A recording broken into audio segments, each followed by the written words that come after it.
अस्सलाम वालेकुम नाज़रीन, खैरपुर डिस्ट्रिक्ट खां रिपोर्टर अब्दुल रज़ाक शर।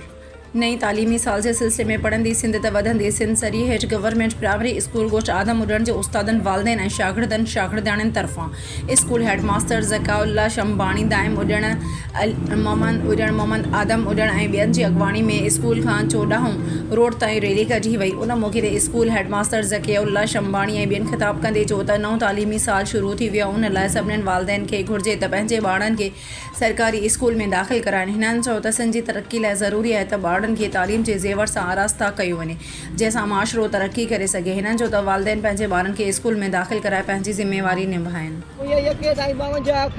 उन में जेकॾहिं मुंहिंजे छोकिरे खे 17 साल कंदो, उन में 52 अखर में को मारियो, मां 5000 उनजो इनाम ॾींदुसि।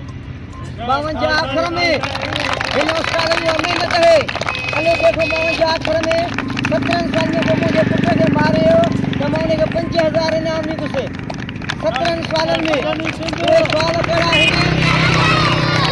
उहे सुवाल कहिड़ा आहिनि?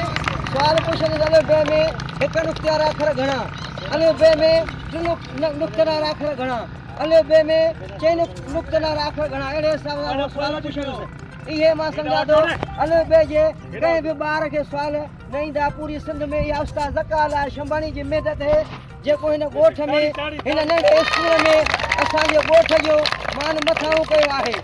ऐं असां पूरी सिंध में